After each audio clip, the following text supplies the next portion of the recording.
Unified 911, anong matutulong namin sa'yo? Anya ti maitulong mi ken kapo. Anong may tatabang ko sa Unsay imo? akong ikatabang nimo? Ngini makadabang namisal ka no. Sa anumang wika o dialekto, may tulong na darating sa iyo.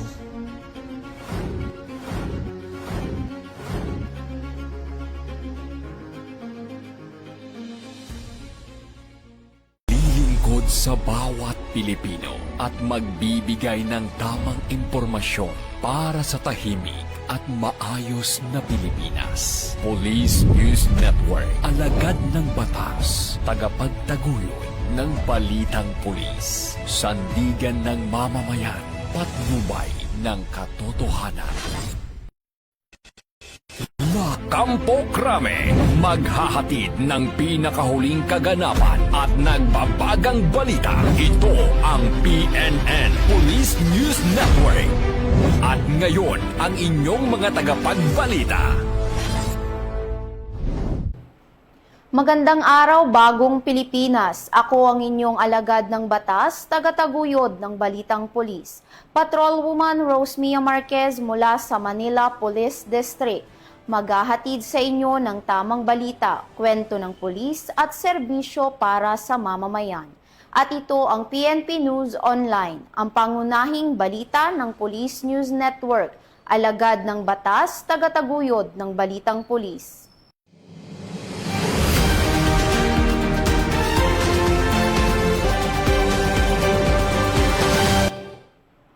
Narito ang mga balitang hatid ng ating PNN correspondents mula sa iba't ibang panig ng bansa.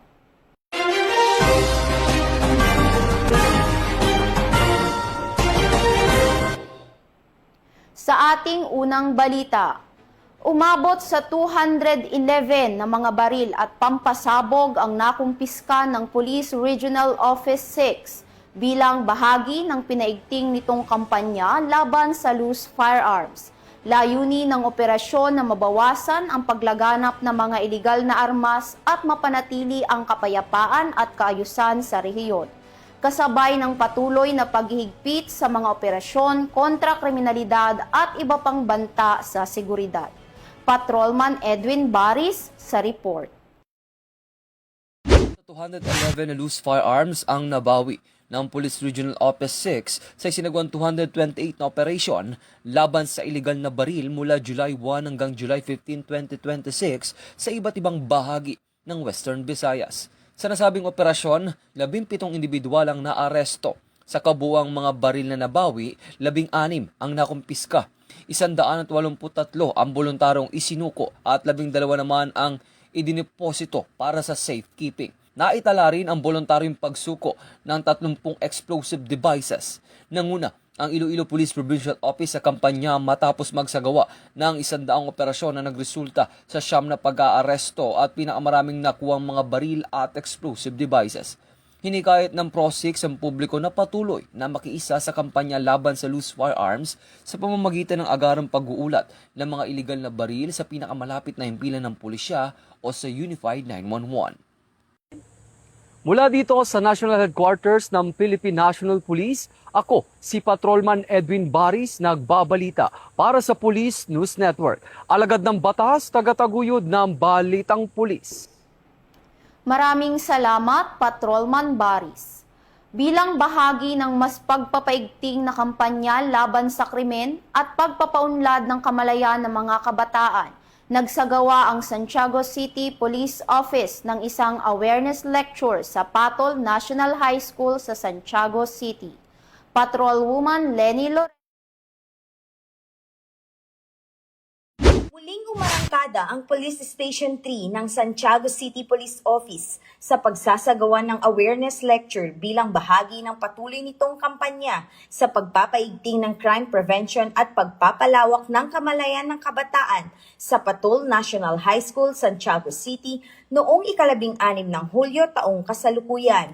Pinangunahan ni na Police Staff Sergeant Crystal Erica Juan at Patrolwoman Pearl Crystalline Javier ang nasabing lecture sa ilalim ng pamumuno ni Police Captain Jeffrey A. Villoria, Officer in Charge ng Police Station 3, katuwang si Miss Odita Cambod, punong guro, Miss Johanna Gabriel, City Population Development Office, Santiago City, mga miyembro ng Sangguniang Kabataan sa pamumuno ni Honorable Christian James Valdez.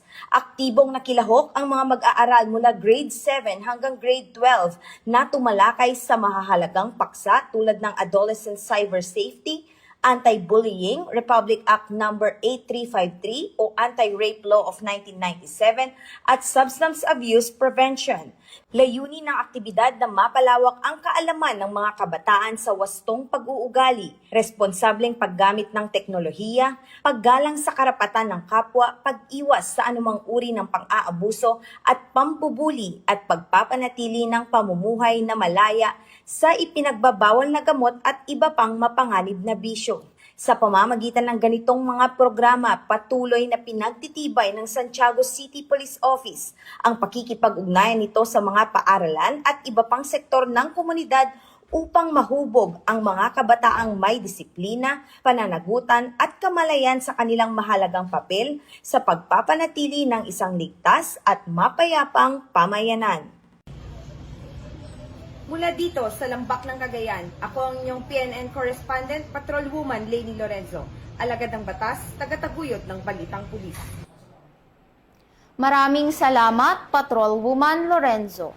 Mas pinalakas pa ang kakayahan ng Rizal Police Provincial Office sa pagbibigay ng mas mabilis at mas mahusay na serbisyo sa publiko matapos ang isinagawang inauguration ng renovated PNCO Barracks, turnover ng mga donasyong motorsiklo at activation ng Tactical Motorcycle Riding Unit. Patrolman Junmar Abang magbabalita.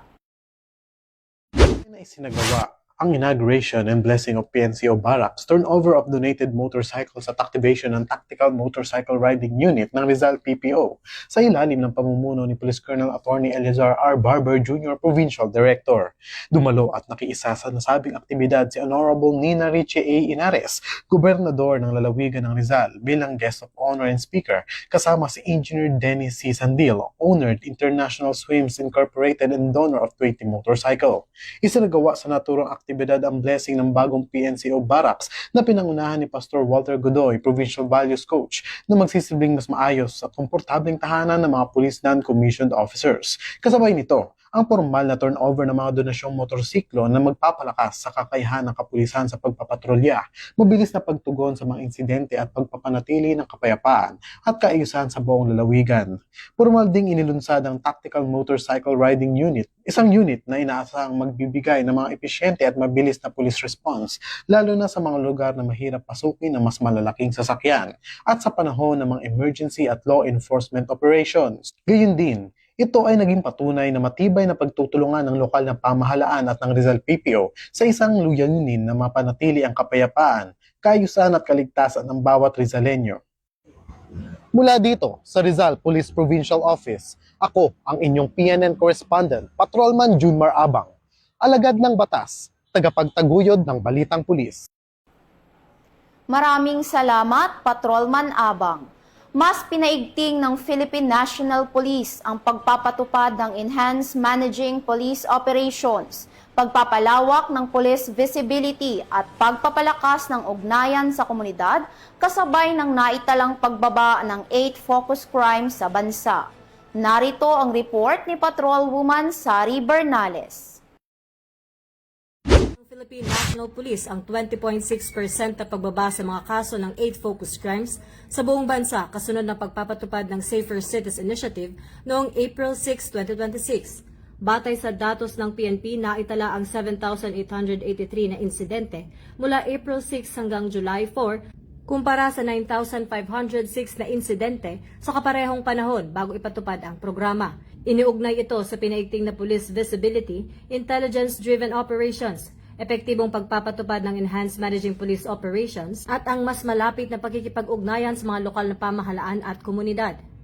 Binigyang diin ng PNP na bagamat bumaba ang bilang ng mga krimen, patuloy nitong pinaiigting ang foot at mobile patrols, intelligence gathering, hotspot deployment at pagtugi sa mga suspect upang mapanatili ang kapayapaan at kaayusan. Hinihikayat din nito ang publiko na maging katuwang sa crime prevention sa pamamagitan ng agarang pag-uulat ng anumang kahina-hinalang aktibidad sa pinakamalapit na himpilan ng pulisya o sa Unified 911. Mula rito sa Campo Crame, ako si Patrolwoman Sari Bernales, nagbabalita para sa Police News Network. At ito ang bagong PNP para sa bagong Pilipinas, serbisyong mabilis, tapat at nararamdaman. Maraming salamat, Patrolwoman Bernales. Isang regional most wanted person ang naaresto sa ikinasang manhunt operation ng mga otoridad sa 13 Martires, Cavite. Ang sospek ay nadakip sa pamamagitan ng masusing intelligence operation at koordinasyon sa mga unit ng pulisya. Patrolman Emerson Abido, ibalita mo. Level most wanted person ang naaresto ng mga operatiba ng 13 Martires Compound City Police Station sa isinagawang manhunt operation sa Purok 4, Barangay San Agustin, 13 Martires City, Cavite, bandang alas 4 ng hapon noong July 15, 2026. Ayon kay Police Lieutenant Colonel Brian D. Merino, Chief of Police ng 13 Martires City Compound City Police Station, kinilala ang naaresto na si alias Luis, 50 taong gulang at residente ng naturang barangay. Isinagawa ang operasyon sa ilalim ng Simultaneous Anti-Criminality Law Enforcement Operations ng Warrant Section ng 13 Martires CCPS. Naaresto ang akusado sa bisa ng warrant of arrest para sa 2 bilang ng kasong rape na inilabas ang Regional Trial Court Branch 62 Gumaca, Quezon noong September 9, 2014. Walang inirekomendang piyansa para sa kanyang pansamantalang paglaya. Matapos ang pag-aresto, ipinaalam sa akusado ang kanyang mga karapatang konstitusyonal sa wikang kanyang nauunawaan. Kasalukuyan siyang nasa kustodiya ng 13 Martires CCPS habang isinasagawa ang mga kakulang legal na proseso. Mula dito sa Cavite Police Provincial Public Information Office, ako ang inyong PNN correspondent, Patrolman Emerson Abido, alagad ng batas, tagataguyod ng balitang pulis, bagong PNP para sa bagong Pilipinas, serbisyong mabilis, tapat at nararamdaman. Maraming salamat, Patrolman Abido. Mas pinaigting ng National Capital Region Police Office ang pagpapatupad ng Safer Cities Initiative ng Department of the Interior and Local Government upang higit pang mapalakas ang seguridad at kapayapaan sa Metro Manila. Kabilang sa mga hakbang ang police visibility, pinaigting na anti-criminality operations at mas malawak na pakikipag-ugnayan sa mga lokal na pamahalaan at komunidad upang mapanatili ang kaayusan at matiyak ang kaligtasan ng publiko. Muling magbabalita dyan si Patrolman Edwin Baris. Pinatutupad ng National Capital Region Police Office o NCRPO ang Safer Cities Initiative ng Department of the Interior and Local Government o DILG, kung saan 8,267 na katao ang nahuling lumabag sa iba't ibang lokal na ordinansa sa Metro Manila nooy 17 ng Hulyo taong kasalukuyan. Kabilang sa pinakamaraming naitalang paglabag ang traffic ordinances, pag-inom at paninigarilyo sa pampublikong lugar, paggamit ng bidyoke lampas sa itinakdang oras, at paglalakad sa lansangan ng walang damit pang itaas. Sa 5 police districts, nanguna ang Southern Police District na may 2,150 na violators. Sinundan ng Quezon City Police District na may 1,964. Manila Police District na may 1,512. Northern Police District na may 1,510. At Eastern Police District na may 1,166. Bilang bahagi ng pinaigting na preventive policing, patuloy pinatutupad ng NCRPO ang mga lokal na ordinansa sa Metro Manila. Nananawagan ng PNP sa publiko na makiisa sa pagsunod sa mga ito para sa mas ligtas at maayos na komunidad. Mula dito sa National Headquarters ng Philippine National Police, ako ang inyong PNN correspondent, Patrolman Edwin Baris, alagad ng batas, tagataguyod ng Balitang Pulis. Maraming salamat, Patrolman Baris. Sa ibang balita, pinuri ni PNP Chief Police General Jose Milencio Nartates Jr. ang mga pulis na nagbigay ng seguridad sa isinagawang rally sa Liwasang Bonifacio at sa ibang bahagi ng bansa Kinilala din ni Chief PNP ang ipinakitang disiplina at profesionalismo ng mga pulis na nagpanatili ng kaayusan sa buong aktibidad.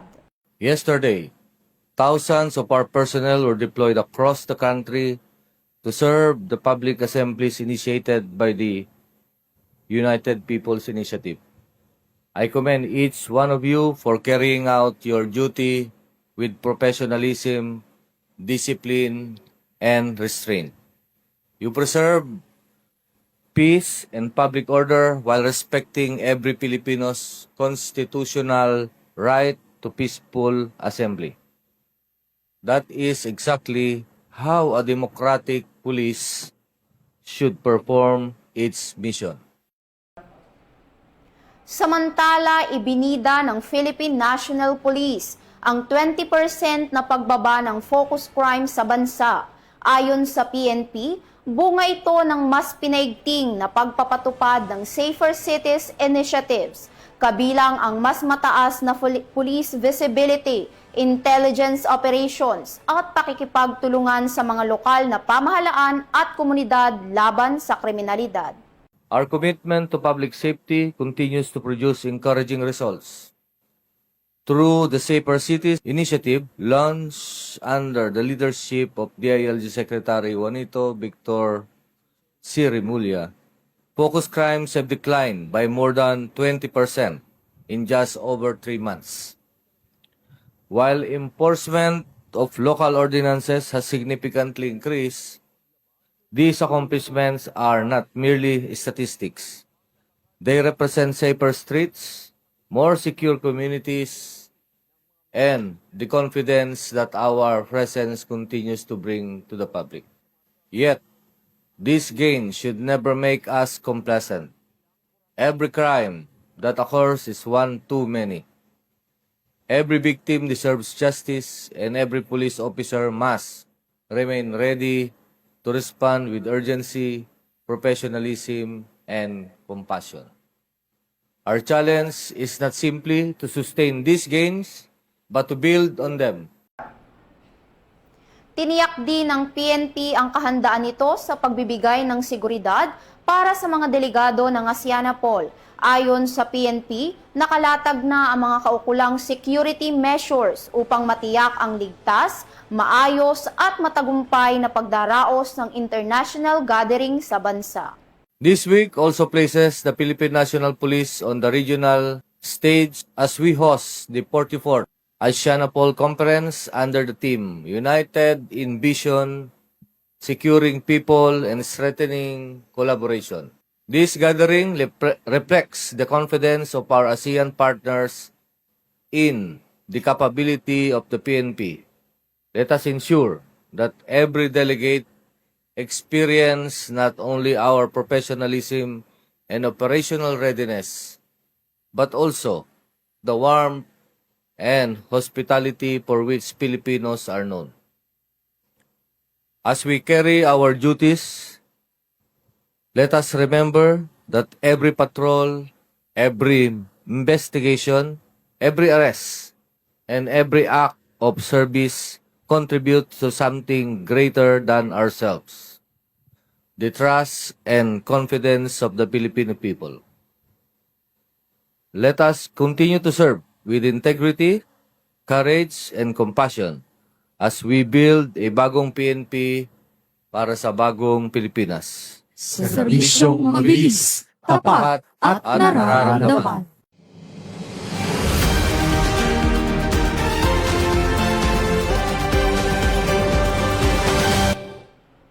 At yan ang mga balitang nakalap ng ating PNN correspondents mula Luzon, Visayas at Mindanao. At para sa mas malawak at mabilis na ulat ng mga balita, huwag kalimutang mag-like, follow and share sa aming official social media accounts ng Police News Network, YouTube channel, X o Twitter account para sa mga live stream at replays at mga real-time updates. Manatiling mapagmatsyag at laging alamin ang totoo. Sa ngalan ng pamunuan ng Philippine National Police sa pangunguna ni Chief PNP, Police General Jose Milencio Nartates Jr., at sa pamumuno ni President Ferdinand Bongbong Marcos Jr. Kami ay maglilingkod sa bawat Pilipino at magbibigay ng tama at balanseng balita. Mula rito sa tanggapan ng tagapag-ugnay ng Pambansang Pulisya, ako ang inyong alagad ng batas, tagataguyod ng Balitang Pulis, Patrolwoman Rosemia Marquez ng Manila Police District. Maghahatid ng tamang balita, kwento ng pulis at serbisyo para sa mamamayan. At ito ang PNP News Online, ang pangunahing balita ng Police News Network. At ito ang bagong PNP para sa bagong Pilipinas. Serbisyong mabilis, tapat at nararamdaman.